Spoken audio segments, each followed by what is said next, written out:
Hello guys, സുഖമാണോ? പൈനാപ്പിളും മാങ്ങയും ഒക്കെ ഇങ്ങനെ ഉപ്പും മുളകും എണ്ണയൊക്കെ ചേർത്ത് പേസ്റ്റാക്കി അതിങ്ങനെ മുക്കി കഴിക്കുന്ന വീഡിയോ കണ്ട് ഞാൻ മടുത്തു.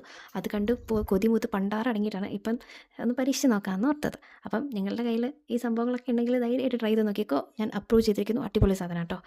ഞാനിവിടെ പൈനാപ്പിൾ എടുത്തു. എനിക്ക് ഇത്രയും ക്ഷമയുണ്ടെന്ന് പൈനാപ്പിൾ എടുത്തതിന് ശേഷം എനിക്ക് മനസ്സിലായത്. കാരണം ഇതിനകത്ത് ആ കറുത്തിരിക്കുന്ന ഓരോ സാധനങ്ങൾ കുത്തി എടുത്ത് ഞാൻ കളഞ്ഞ് വൃത്തിയാക്കി.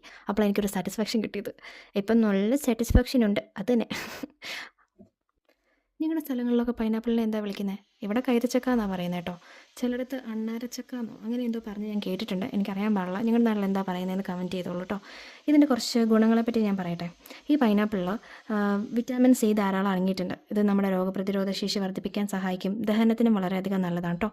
പൈനാപ്പിളിനെ പറ്റിയുള്ള ഒരു രസകരമായിട്ടുള്ള കഥ കേട്ടോളൂ. പണ്ട് കാലത്ത് രാജാക്കന്മാർക്ക് മുന്നിൽ വിളമ്പിയിരുന്ന ഒരു വിശിഷ്ട പഴമായിരുന്നു ഈ പൈനാപ്പിൾ. അതിൻ്റെ മനോഹരമായ രൂപവും രുചിയും ഇതിൻ്റെ പ്രതാപത്തിൻ്റെ പ്രതീകമാക്കി മാറ്റി. ക്രിസ്റ്റഫർ കൊളംബസ് അമേരിക്കയിലെത്തിയപ്പോൾ ആദ്യമായി കണ്ട പഴങ്ങളിലൊന്നായിരുന്നു പൈനാപ്പിൾ. അദ്ദേഹം ഇതിനെ പൈൻ എന്നും ആപ്പിൾ എന്നും ചേർത്താണ് വിളിച്ചിരുന്നത്. അപ്പോൾ ഈ കഥ നിങ്ങൾക്ക് ഇഷ്ടപ്പെട്ടോ? ആരെങ്കിലും എൻ്റെ വീഡിയോ ആദ്യമായിട്ട് കാണുവാണെങ്കിൽ പ്ലീസ് ഒന്ന് സബ്സ്ക്രൈബ് ചെയ്തിട്ട് പോകുക ഗൈസ്. ഇല്ലെങ്കിൽ നിങ്ങൾ ഉറുമ്പ് അടിക്കും. Okay, by.